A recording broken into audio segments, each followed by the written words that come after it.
Sound and mic check. Halo semuanya, kembali lagi di Talk with Seeds. Bersama aku, Bunga. Di episode kali ini kita mengambil tema House Life After Graduate. Tentunya aku senang banget nih guys, karena kali ini kita kedatangan dua tamu spesial, yaitu dari alumni Prodi Pendidikan Bahasa Inggris. Halo Kak. Halo. Oke, jujur aku antusias banget untuk mendengar cerita dari kakak narasumber tentunya. Sebelumnya aku mau mengucapkan terima kasih banyak untuk kedua narasumber pada hari ini karena telah meluangkan waktunya untuk hadir di acara Talk Seeds kita pada episode kali ini. Mungkin tanpa berlama-lama lagi, kita langsung aja mulai masuk ke acara intinya. Oke, sebelumnya aku mau menanyakan nih, gimana kabar dari kakak-kakak berdua nih Kak? Ya, mungkin dari Kak. Baik duluan ya. Alhamdulillah baik. Alhamdulillah. Kalau Kak? Alhamdulillah all good. Oke, good. Everything is good. Oke. Nah, kalau kayaknya kurang abdul kalau kita nggak kenalan ya Kak. Kalau kata pepatah tuh, kenal maka tak sayang. Mungkin boleh dengan kita perkenalan dulu. Mungkin dari Kak yang di sebelah kiri saya, boleh dong Kak memperkenalkan diri. Dan kalau boleh tahu Kakak tuh lulus dari program pendidikan bahasa Inggris ini pada tahun berapa? Sekarang Kakak bekerja di mana dan sebagai apa Kak kalau boleh tahu? Oke, perkenalkan saya Ivana Zakia. Saya lulus di Unila itu 2019. Sekarang saya sebagai teacher dan juga founder dari With Investors. Wah, keren banget ya kan lulusan Prodi Pendidikan Bahasa Inggris ini. Oke, kalau boleh tahu nih untuk narasumber satunya, Kakak lulusan tahun berapa nih Kak? Dan bekerja di mana dan sebagai apa? Oke, thank you. Aku baru banget lulus. Aku Sandrina, sebenarnya biasa dipanggil San sebenarnya. San. Dan baru banget lulus Mei kemarin 2025 dan sekarang tutor dan juga staff people and product di Justgate Indonesia.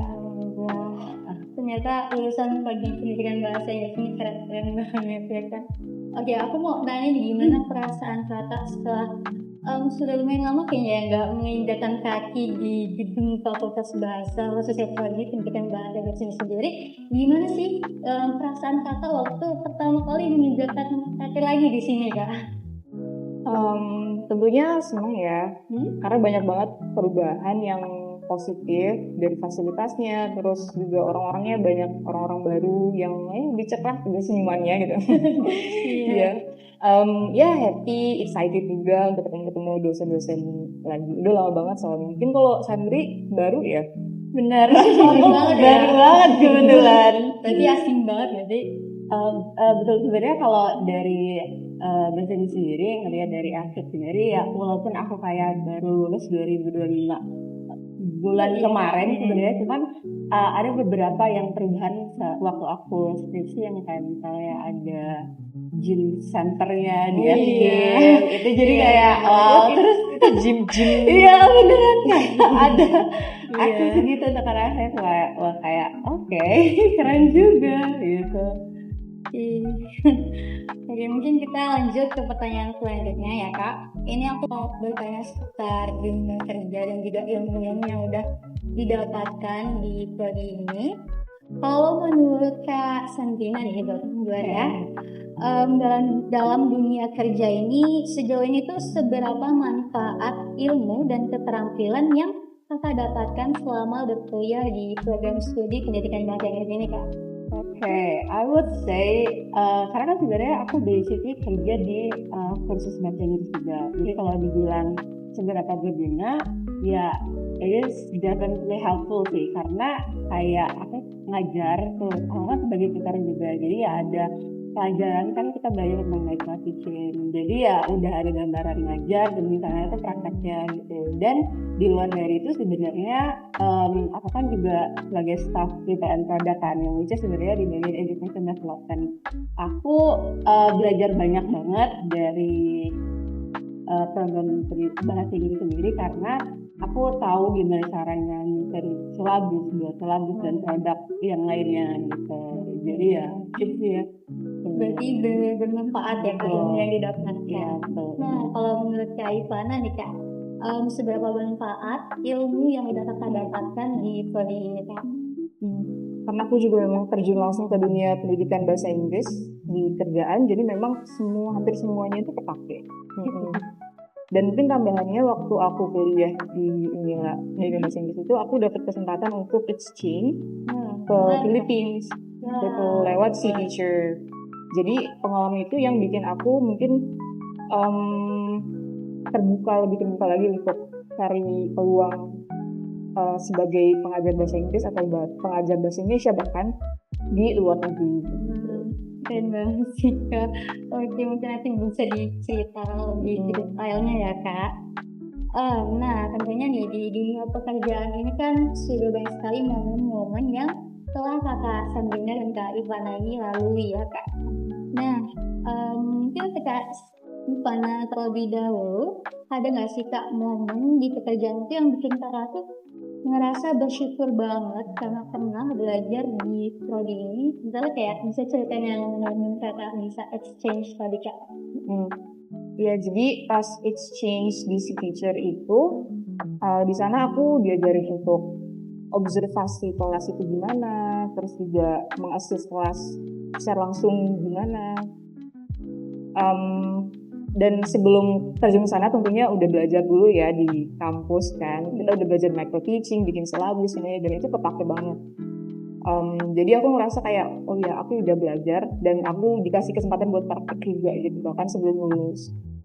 Nah bahkan setelah lulus juga aku baru kemarin itu mendaftar di Fulbright FLTA untuk mengajar DIPA di Amerika Serikat. Jadi selain ngajar bahasa Inggris, kita juga bisa mengajar bahasa Indonesia gitu untuk pengukir asing dengan apa yang kita pelajarin di kampus gitu. Jadi semua itu kepake. Tapi dan ini sih bersyukur banget lah ya kamu Dansha. Kalau untuk Kak Sandrina nih Kak, momen apa yang di kerjaan ini yang sangat bikin Kakak tuh bisa bersyukur karena pernah belajar atau pernah menjadi mahasiswa di program studi pendidikan bahasa Inggris? Oke, sebenarnya nggak jauh beda sama jawabannya Kak Ivana. Karena kan aku jadi tutor dan sebenarnya kalau di basic ada beberapa tutor yang memang nggak dari program pendidikan bahasa Inggris. Nah justru aku ini sebagai privilege karena aku punya education background gitu, terutama ketika dapat project untuk ngajar di luar, misalnya kayak English literature, harus ngajar kayak hotelier. Maksudnya aku punya tuh kayak pengetahuannya sedikit-sedikit kayak ngajarnya tuh kalau yang beda kayak gitu tuh kayak gimana sih gitu. Karena dulu sempat belajar ESP, English Specific Purpose. Nah di situ kan belajar tuh kayak gimana cara ngajar yang bukan untuk akademik misalnya, tujuannya kayak untuk kerja gitu. Dan it is challenging, tapi karena dari ada pengetahuan dari ini sendiri dari prodi pendidikan ini, jadinya aku kayak jadi punya pengetahuan lebih lebih luas gitu, udah tahu gitu, oh gini nih caranya. Jadi kayak beneran udah dapet teorinya di kampus, terus ada lahan untuk prakteknya gitu.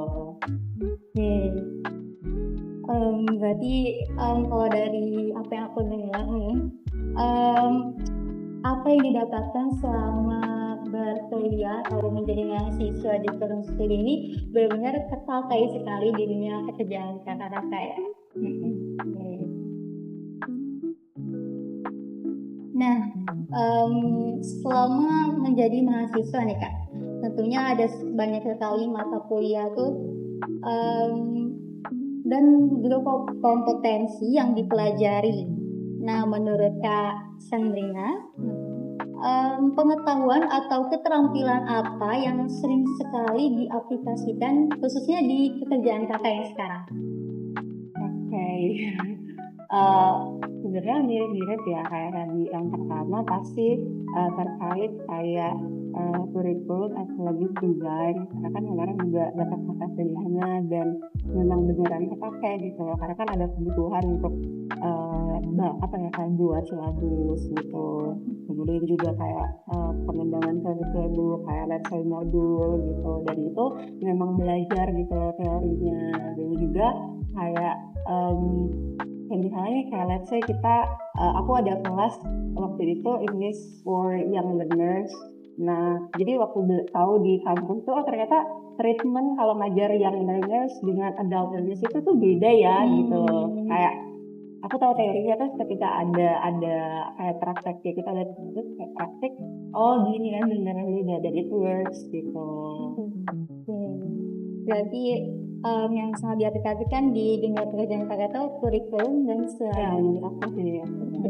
Nah kalau untuk Kak Ivana nih Kak, apa tuh yang paling sering Kakak aplikasikan di dunia pekerjaan Kalau aku sih mungkin ya sama kurikulum development juga, sama mungkin micro teaching-nya. Karena di kelas itu kita benar-benar bikin lesson plan, terus juga mengajar langsung juga gimana caranya mengajar, dapat feedback dari lecturers-nya, gimana sih cara mengajar materi ini, materi itu gitu. Dan itu kepake banget di kehidupan kerja. Karena saat aku micro teaching dengan waktu itu dengan Menflow, itu memang ya bener-bener dan belajar juga dari teman-teman yang lain, dan itu aku apply banget di kelas aku juga. Kalau berarti pesan untuk teman-teman khususnya mahasiswa program studi pendidikan bahasa Inggris, jangan pernah skip kelas micro teaching yaitu karena sangat bermanfaat tentunya di dunia pekerjaan, khususnya karena kita adalah dirancang sebagai calon pembina. Ya, bahkan pas waktu kita daftar kerja, melamar pekerjaan sebagai guru, itu kan pasti ada micro teaching-nya. Iya, betul. Ya, jadi benar sangat bermanfaat banget. Bahkan belum masuk ke dunia kerja juga kita udah langsung kepake gitu micro teaching. Nah, tapi aku nih heran nih Kak, karena di luar sana itu banyak yang masih beranggapan bahwa prospek dari lulusan program studi pendidikan bahasa Inggris itu paling ujung-ujungnya cuma jadi guru. Nah, kalau menurut Kak Ivana ya, ada nggak sih bukti nyata bahwa kalau lulusan dari program studi pendidikan bahasa Inggris itu tuh nggak cuma jadi guru, dan kita tuh mengambil program studi itu bukanlah keputusan yang sia-sia? Sebenarnya bukan cuman ya, bukan cuman jadi guru.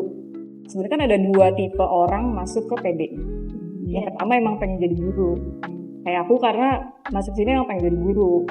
Jadi sudah jelas gitu ya, nggak ada keraguan dalam diri sendiri. Mungkin yang satunya orang-orang yang pengen kuliah tapi bingung nih kuliah apa. Akhirnya aku tertarik bahasa Inggris, sudah masuk bahasa Inggris. Cuman abis itu nggak tahu nih mau jadi guru atau yang lain gitu kan. Mungkin yang itu yang mungkin agak bingung ya mau ngapain setelahnya. Tapi tentunya kalau misalnya bisa bahasa Inggris itu lowongan pekerjaan terbuka luas banget. Kamu menguasai dunia deh kalau bisa bahasa Inggris. Karena bisa jadi translator. Kalau misalnya memang jiwanya bukan mengajar ya, bisa jadi translator atau bisa juga jadi kurikulum developer. Ya tadi produk bikin buku, menulis. Sekarang juga lagi zamannya sosial media, content creator. Kamu bisa kerja sama perusahaan luar kalau misalnya kamu bisa nulis bahasa Inggris yang bagus gitu. And I'm sure there are other options pastinya kalau misalnya bisa bahasa Inggris. Kayak misalnya aku menulis. Sekarang juga lagi zamannya sosial media, content creator. Kamu bisa kerja sama perusahaan luar kalau misalnya kamu bisa nulis bahasa Inggris yang bagus gitu. And I'm sure there are other options pastinya kalau misalnya bisa bahasa Inggris. Kayak misalnya mau kuliah ke luar negeri nih. Sebenarnya kalau kamu bisa bahasa Inggris, itu kan udah kayak wah easy banget, kayak kita tuh cheat sebenarnya, cheating anak bahasa Inggris. Karena anak jurusan lain pengen keluar negeri mikirin bahasa Inggris dulu kan. Kalau kita nggak tinggal daftar. Jadi ya bisa. Jadi sebenarnya optionnya malah lebih banyak untuk anak bahasa Inggris. Kalau kita selanjutnya nih, ada nggak bukti nyata bahwa berkuliah di prodi ini itu bukanlah keputusan yang sia-sia? Aku setuju sebenarnya menurut Kak Ivana tadi, karena aku sebenarnya menyaksikan teman-teman sendiri itu ya setengahnya itu memang gak mau jadi guru gitu. Dan memang ya mereka coba kayak let's say perusahaan-perusahaan gitu, dan memang beneran ada lowongan kerjaannya. Misalnya kayak people and development itu kan biasanya dia di bagian HR-nya gitu, dan kalau misalnya nggak jadi guru ya bisa melamar di bagian HR. Terus people and development yang mana ilmunya memang kita pelajarin itu loh di kampus gitu. Dan juga kayak misalnya benar kayak interpreter apapun, mau jadi kayak penulis, bahkan jadi kayak business owner juga bisa sebenarnya. Karena aku ingat di tahun waktu itu aku belajar selama tuh kewirausahaan ada juga. Terus Aku ada juga bagian ini selama kelas marketing. Terus aku join gitu. Gimana tuh perasaan pas ngikut kelas marketing? Itu sebenarnya kayak nggak tahu, sekarang kan selama udah kayak itu tuh bahasa Inggrisnya gitu kan, pengen coba gitu. Terus ya oke juga gitu, seru-seru juga gitu loh, kayak ini bahasa Inggris tapi belajar marketing gitu. Jadi kayak ada added value-nya juga gitu. Menurut kakak itu kelas marketing itu sendiri bisa membantu kita ke dunia pekerjaan gak? Jelas, apalagi kalau misalnya ya itu kalau kita mau joinnya ke perusahaan gitu kan, kayak kan salah satunya ada marketing, kayak kita udah ada setidaknya pengetahuan sedikit gitu, walaupun nggak sebanyak anak ATB, tapi jadinya ada sedikit pengetahuan gitu loh, kayak gimana sih sebenarnya marketing itu gitu. Ya, every company needs marketing. Bahkan sekolah juga butuh marketing sebenarnya. Betul, benar banget. Oke. Berarti bisa dilihat dari bukti nyatanya ya, yang seperti yang udah disampaikan oleh kedua narasumber kita, bahwa di program studi pendidikan bahasa Inggris ini kita nggak cuma dikhususkan untuk menjadi guru, tetapi juga memiliki peluang besar di karir-karir lainnya. Nah, nggak kerasa nih Kak, ternyata kita udah di pertanyaan terakhir. Nah, berdasarkan nih pengalaman Kak Santina dan juga pengalaman Kak Ivana, seandainya bertemu adik-adik atau mahasiswa program studi pendidikan bahasa Inggris yang masih ragu terhadap masa depannya di program studi ini, apa sih yang mau Kakak sampaikan? Jadi mungkin dari Kak siapa dulu yang mau nyatakan Kayak gimana Kak ya? Keraguan tuh pasti ada Kak ya, pasti ada. Iya. Apalagi kalau yang tadi belum nemuin passionnya di mana. Kalau memang passionnya mengajar, pasti udah jelas kayak mencari tempat mengajar. Kita itu ragu karena nggak tahu sebenarnya. Kita merasa itu karena nggak tahu. Jadi cari tahu sebaik mungkin peluang-peluang kerjaan yang bisa kalian dapetin dari sekarang. Apa yang dibutuhin, kira-kira intern di mana yang cocok dengan aku gitu. Cari pengalaman, terus terus googling lah, tanya-tanya sama alumni juga bisa tuh. Ya, supaya tahu. Iya, supaya tahu dari sekarang itu mau ngapain. Tapi aku yakin pasti kamu akan menemukannya. Ya pasti harus ya kalau Kak Santina, pesan untuk adik-adik mahasiswa gimana Kak? Kalau dari aku sebenarnya terutama ada yang memang udah memutuskan untuk pendidikan bahasa Inggris, walaupun kayak ya misalnya pilihan kedua gitu. Ya let's say siapa tahu aja di perjalanan itu bahasa Inggris itu jadi salah satu passion, karena ngomongin tentang passion tuh sebenarnya kompleks sebenarnya kan, kayak kita kalau suka sedikit kita bilangnya passion gitu, padahal ketika ketemu yang suka sedikit udah nggak, ini bukan passion aku lagi gitu. Kayak itu juga harus dipertanyakan sebenarnya, itu sebenarnya passion apa apa nggak mau susah aja gitu. Dan benar banget karena lowongan kan banyak gitu, dan punya banyak kesempatan untuk coba berbagai pengalaman gitu. Jadi kalau misalnya nggak mau jadi guru ataupun yang related ke bahasa Inggris ya nggak apa-apa gitu. Toh juga sebenarnya menurut aku ya, kalau kuliah itu tuh we learn a lot of things more than only kayak the insights gitu. Kalau pengetahuan itu penting banget, cuman kayak let's say berpikir yang lebih mungkin yang rasional karena kita udah besar gitu. Gimana kita juga ya soft skills-nya gitu sih sebenarnya. Aku lebih ke kayak udah dewasa tuh dan emang beneran belajar gitu loh. Jadi nggak cuma sekedar pengetahuannya, apalagi sekarang kan kayak ada ChatGPT, nggak perlu pusing-pusing kayak nanya ini nggak tahu materinya apa, tinggal nanya dulu. Tapi kan kita belajar di sini juga kayak kita bisa belajar yang lain sebenarnya gitu. nggak tahu dari aku. Jadi misalnya kayak Career passionmu di bidang ini ya. Yang di-explore sih. Iya, yang di-explore. Jadi kayak nonton. Ya, 20s. Ya, coba, try. Oke, jadi itu dia pesan dari Kak Rifana dan Kak Sandrina untuk mahasiswa program studi pendidikan bahasa Inggris khususnya jangan malas untuk searching dan cari intern ya Kak, karena ini kita masih muda, peluangnya masih banyak. Tapi aku mau mengucapkan terima kasih banyak untuk Kak Ivana dan juga untuk Kak Sandrina atas ceritanya yang inspirasi banget.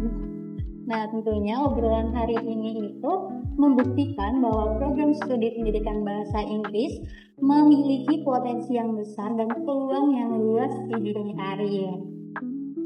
Tentunya karena ilmu yang didapat dari program studi pendidikan bahasa Inggris ini itu terbukti bermanfaat dan aplikatif di dunia pekerjaan.